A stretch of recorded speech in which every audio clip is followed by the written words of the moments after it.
Welcome back to the 8-Man Breakdowns podcast. This is where we discuss all phases of the game of football, including philosophy, play concepts, questions, and more. Today's guest is head coach Michael Glatczak. Coach Glatczak is the head coach of the Nemaha Central Thunder of Seneca, Kansas. Heading into his second season as head coach, Nemaha Central is a 2A 11-man school, but Coach and I actually coached junior high football together for 2 years at Axtell prior to him taking over at NC. Coach, thanks for being on the podcast today. Yes, thank you. Appreciate it, Mitch. Well, let's start by you just telling us a little about yourself and your football background and kind of what got you into coaching football. Yeah, I went to Centralia High School in 2012. I was a three-sport athlete: football, basketball, and track. Football, we actually won state my sophomore and senior year. Sophomore year, we beat Smith Center in overtime, and then senior year, we beat La Crosse in overtime. Basketball, we made state, I think, once freshman year, and then track, I was a state finalist for 4 years. After high school, I went to Butler Community College, where I played football as a receiver for 2 years. We lost in the national championship game my freshman year at Iowa Western. Sophomore year, we lost a bowl game to Iowa Western. After Butler, after 2 years or a year and a half, I transferred in December of 2014 and went to KU as a walk-on. Played special teams my junior year, and then last 8 or 9 games I started at safety, free safety, my senior year in 2016. So what would you say really got you into coaching football? What got me into football would I say my dad. He's been actually just got done retiring this year, but he's been head coach since 2006 from Centralia and assistant coach since 93. I would say my parents definitely influenced me on the coaching drive and ability. I know you said your dad got you into coaching and your parents definitely gave you that drive to become a coach. I didn't even realize your dad was actually retiring this year.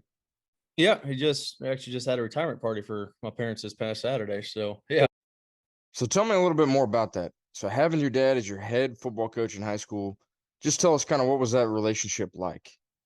Yeah, it was awesome. I mean, it's just a head coach in the sun, I guess. It's kind of tough at times, as you get home from a Friday night, after a loss, especially where you're sleeping under the same room. Yeah, I would definitely say that would be an interesting family dynamic. Honestly, one that I really hope to experience one day, though. So another thing you mentioned was beating Smith Center in the state game. What year was that for you? Was that your junior or your sophomore year? Yeah, sophomore year.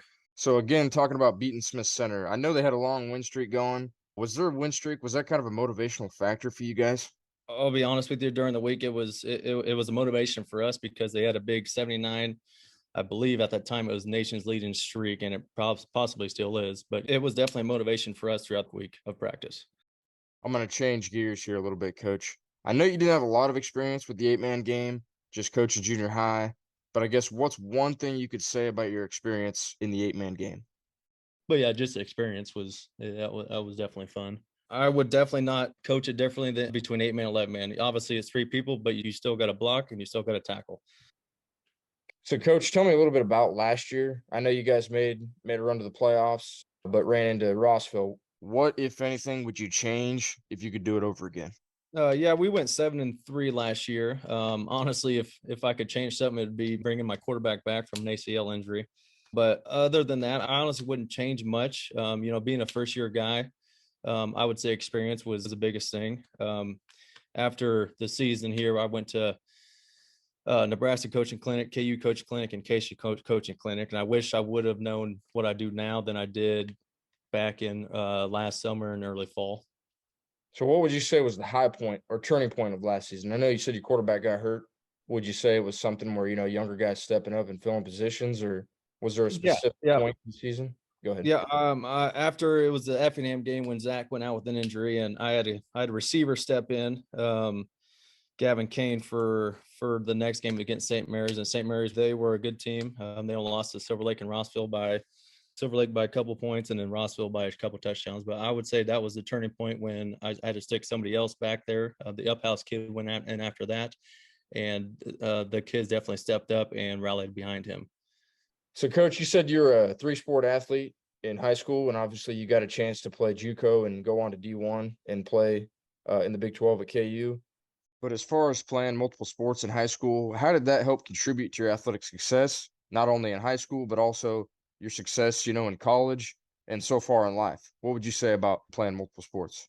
I would definitely say a three-sport athlete helps, whether it's football, during the wintertime, wrestling or basketball. You got the big O lineman, D lineman doing wrestling, especially at the bigger schools. And then you got the skills and even big guys playing basketball. And then either track or baseball. As a big school, I'm definitely for both.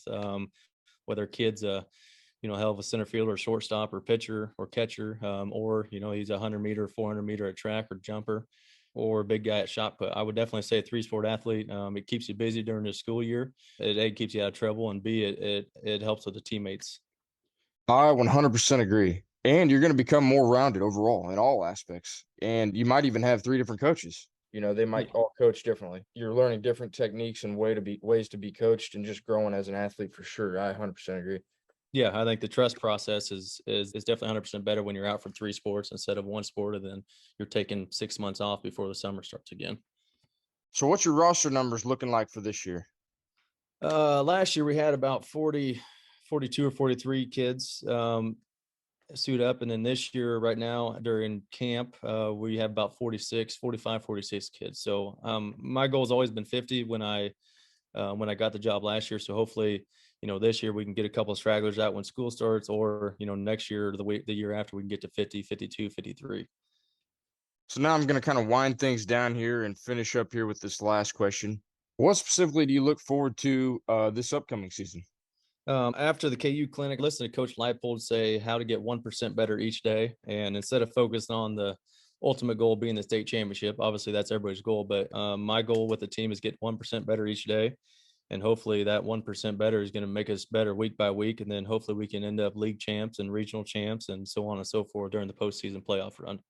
I agree. And I think that's a great way to look at it, Coach. Getting 1% better each day. I would probably say most players look at the bigger picture too much. They might overlook those smaller steps of what it really takes to get there. But yeah, Coach, very well said. I agree.